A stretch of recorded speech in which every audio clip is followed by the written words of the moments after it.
we have the variable speed flow center wired and we've tested its functionality.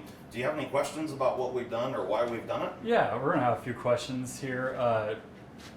Why go variable speed? You have your constant speed pump. Why upgrade to the variable speed pump? That's a great question I hear quite often. The variable speed flow center, really, in my opinion, it gets the most out of your geothermal unit. You know, these units are extremely efficient in their own right. However, maximizing the efficiency not only of the watts that the pump itself pulls, the variable speed inverter driven pumps are a lot more efficient, just like the difference between the old school PSC blower motor versus a new ECM variable speed blower motor. This pump is no different. And so the pump itself is significantly more efficient than a standard single speed pump.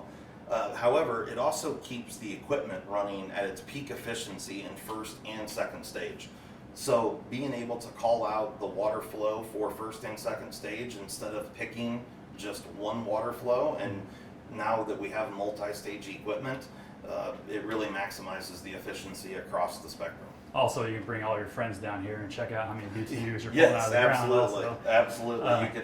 You get a lot of information on the screen. So from a dealer and installer standpoint, the serviceability is really great. You don't need to come in with a whole host of tools to figure out really with the information on the screen, you can really tell a lot about what the Geo itself is doing and how it's, if you do have an issue. So it's a big time saver for service tech as well. Absolutely, yeah. And also, because it's very easy to see, the screen comes on with the push of a button. You can, if a homeowner does have a problem, if they're nice enough to go downstairs, take a look at the screen and give you the info on it, you can at least be prepared for what you're going to see walking in, because you can make a pretty good assumption what's going on with the unit if you do have a service call. Absolutely. Now, you spoke about having a plug-and-play flow center. Yes. What are those for, and do those come in variable speed? Currently, they do not come in variable speed, mainly because of the shape and the size of the variable speed pump. It has to be mounted in a specific location on the flow center, and the way we mount the plug-and-play flow center is below the return air on the side of the Geo unit. So in that space where your normal loop connections are on pretty much every packaged Geo unit, we have a flow center that's called a plug-and-play that mounts to the side. It has internal wiring. It makes for a really nice, clean install. If in some situations, you see it a lot in multifamily homes where maybe the mechanical room is a very small closet. You don't really have any space around the unit. This is a really good option. If you do have a small mechanical room and you're installing the ground loop new, then it makes sense. They're a really great flow center. It's a good option. It fits extremely well. It's tucked right underneath the return air, and it's really, really nice to install. So from an installer standpoint, it's fast and easy. Now, here in Des Moines, Iowa, is where we're located shooting this. We primarily do vertical loops and horizontal loops. Does the fluid inside those loops, like we said, we can set it up in the control. You can do methanol, glycol. Does that change, or like how it affects the unit at all, or what? How do you? What makes you pick those? The antifreeze that goes inside the ground loop, for the most part, is chosen either by the contractor or in most cases by the state. And it happens to be in Iowa that the Department of Natural Resources, or the DNR, are the ones that dictate, depending on the style of ground loop you have, how deep it is in the earth will determine what style of antifreeze you have to use. Now, the two most common forms of antifreeze used in geothermal is either methanol or propylene glycol, which is like a food grade glycol. And so neither one are especially when you're talking about diluting the methanol down. Obviously methanol is flammable by itself, but once it's diluted down, we're talking about using small percentages of it. Neither one are really harmful, and certainly to the unit are not harmful at all. In most cases, you end up with at least a few feet of rubber hose from the flow center to the unit. We normally refer to that as the hose kit, and that's probably the weakest part of the entire system. but internal to the unit, everything that the ground loop water touches is either 100% copper or it's a Cooper nickel for an open loop application. Yep, and like you said, you have nothing to worry about when it comes to the outdoor loops because the warranty on the piping itself is 75, 100 50 years. or 75 years. Yep. I know it's going to outlive me.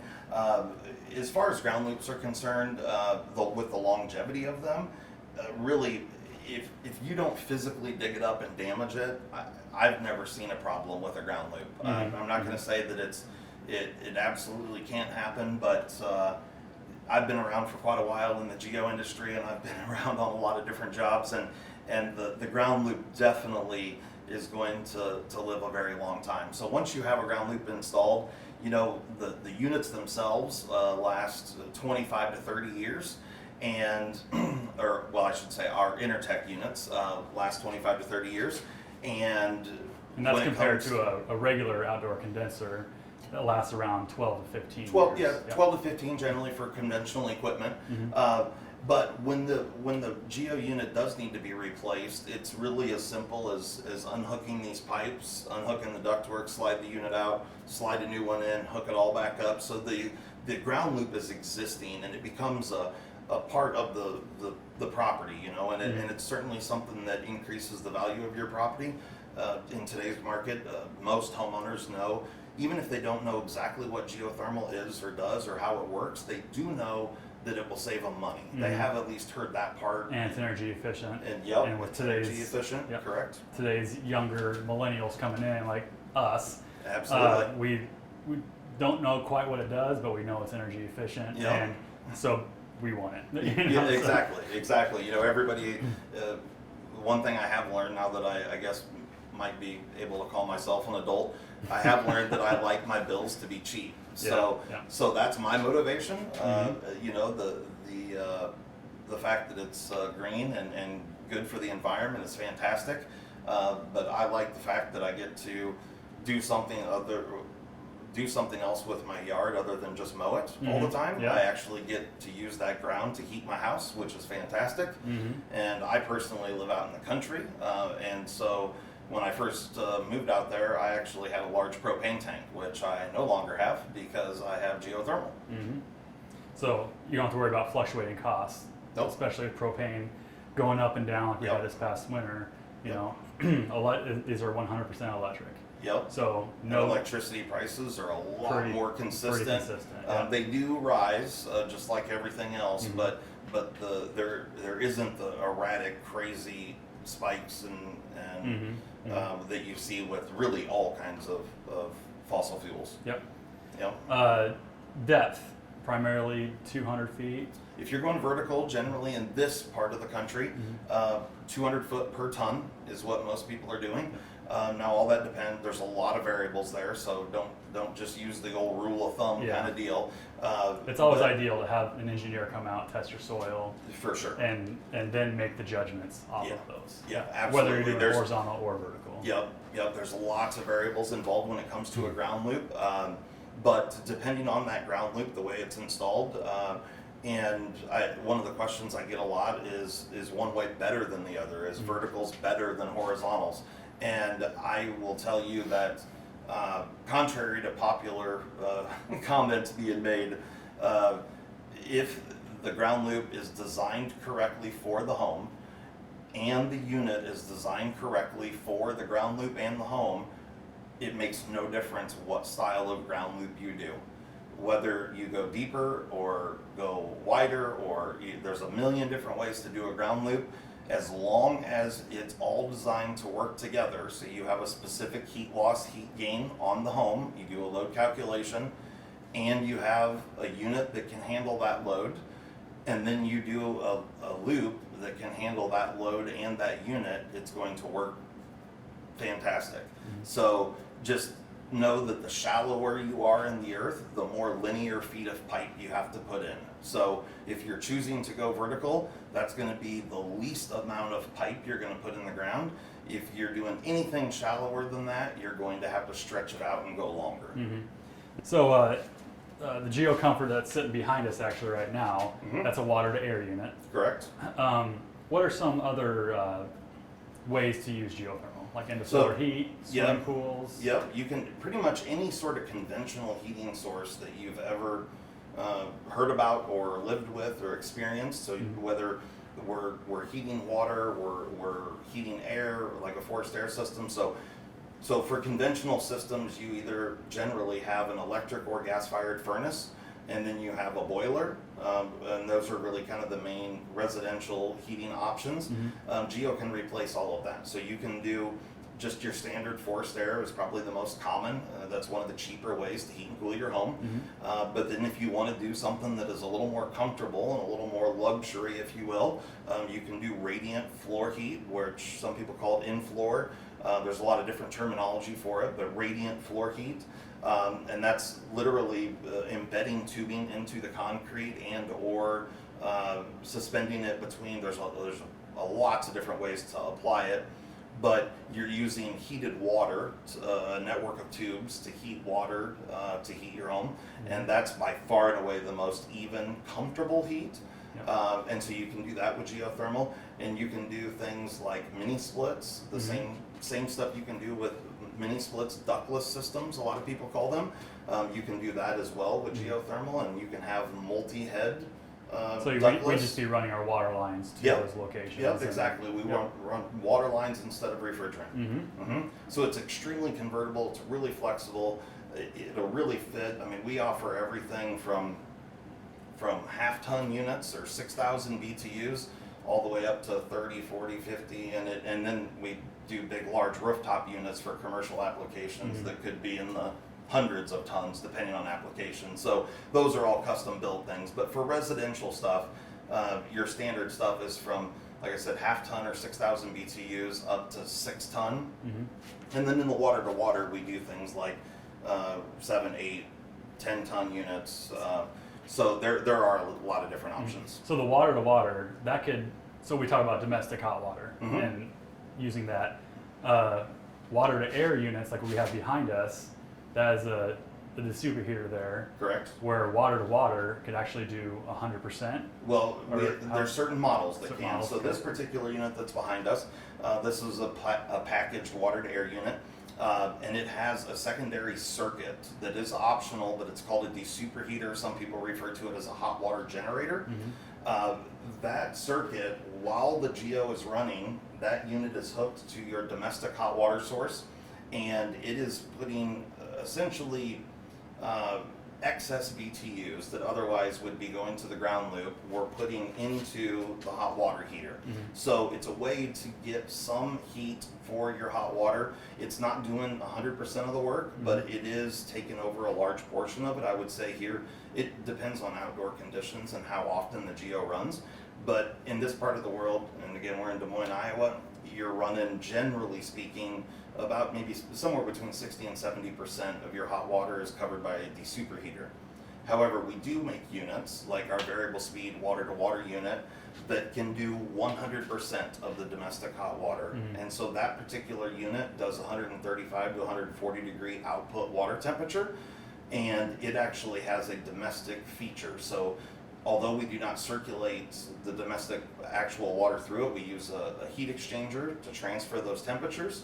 However, it can do 100% of that, and we sell it as a packaged unit. So you would have a variable speed water to water, and you could either send that water to the floor, to a water heater, or to an air handler.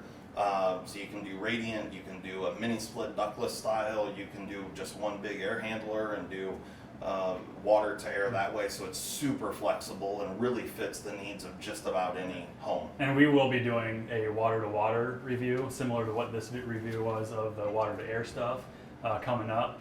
So just stay tuned for that. Absolutely. So with the water, rather than this Geo loop system works off heat of rejection, heat of extraction. So in the summertime, you're rejecting the heat from your house into the ground. Yep. But for doing the hot, it'll do the excess rejecting into the ground and putting it into the water tank. Yes. Essentially. Correct. And then heat of extraction, you're extracting that heat from the ground for heating mode. Right. Okay. Yep. Absolutely. So yep, in the cooling season, we're absorbing the heat from the internal air, and we are rejecting it into the ground. However, with the desuperheater, we're rejecting some of that into the domestic hot water. Okay. So it's just a means of moving BTUs around, and in this case, we can use them to heat our hot water. Most homeowners don't realize how much of their power bill is just from making hot water. Hot water is something that is, for most homeowners, is very, very inefficient. If you're buying a conventional hot water heater, really about the best efficiency you can do for any sort of gas-fired water heater is 98% efficient. And that means that for every $1 worth of gas you buy, you're getting 98 cents worth of hot water out of it. And those 98% efficient water heaters, those aren't the ones that are $500 that you're buying at Lowe's or Menards. No. These are many $1,000 high efficiency plastic PVC vented water heaters that most homeowners do not have. Now, for our situation, doing the domestic hot water with a variable speed or water to water unit, we're looking at efficiency ratings. It depends on outdoor temperatures, and there's a lot of variables, but a range of a COP of say like around 3.5, and it could go as high as maybe 6.5 or even 7. And COP is coefficient of performance, and what that means is for every $1 worth of electricity that you buy, you're getting somewhere between about $3.50 up to about $7 worth of hot water out of that unit. So you can see how fast That's your it would return on pay. investment, right? Correct. Yeah. That's your return on investment that people talk about when they talk about geothermal, and they say, well, how fast is it going to pay me back? Well, depending on how many people are in the home and what you set your thermostat at and how much hot water you use, it will vary for every home. But the one thing is that with geothermal, there is always a payback. With conventional, there is never a payback. So because conventional, you're always paying more than what you're getting out of it, there is never a time that it's ever paying you back. It only costs you more as time goes on. So, and then we already talked about the equipment lasting 12 to 15 years. Geo equipment lasts on average double that. And once the ground loop's in, you only do that one time. And then at that point, replacing the box is no different than doing a conventional system. So the ground loop is really what makes geothermal more expensive. But because of state But it's a and one-time federal, fee, though. it is a one-time deal. And it does increase the value of your property. And due to all the incentives that are available at the time that we're shooting this, in my opinion, of course, it's a no-brainer for sure. Yep. And when it comes to payback, it's all about installation, like we were saying before. Getting the soil engineered, so put how many loops in the ground, doing the heat loss, heat gains for the house, the house envelope, to size that geo unit to properly keep you comfortable in your house. Yes. So those are very, very essential to how well the equipment's going to work and how efficient it is. Absolutely. And one of the common mistakes that I hear a lot, especially when you're talking about new construction, and I hear this a lot, is that home builders as a whole, I've heard many of them over the years make comments about how they build a house that's so well insulated that it's not really worth doing geothermal. And to that, I would say, if you're building a passive home that requires zero heating or cooling, then I would agree with you. Then you've built a home that requires no heating or cooling. Those are very, very rare. It's very rare, super rare. One per state, maybe? Maybe. And it's generally a college engineer, and he spent about 50 times what a normal construction would cost. And some of them can be really neat. But the reality is that even if you do the best, latest, greatest insulation there is, you still have a heating requirement. Now, whatever that is, the more insulation you do, the tighter your home is. What you've done is effectively lower the BTUs per square foot that you require to heat your home. Now, I'm talking more about heating because we live in Iowa where we are heating dominant. However, it doesn't matter if you're in a cooling dominant area. If you need heating or cooling for your structure, going geothermal is all about how cheaply do you want to buy that heating or cooling. So you need X number of BTUs, regardless whether you're getting it from a boiler, from a gas furnace, or from a geothermal unit. The geothermal unit is just going to provide you those BTUs at about a third the cost. So that's what it's all about. Mm-hmm. How cheaply can I buy the BTUs that I need to keep my home and my family warm through the wintertime? Yeah. Well, Justin, thank you for stopping out and walking That's us good through to see this. you. And if you like Thanks this a lot. video, go ahead and subscribe, and we'll see you next time on the HVAC show.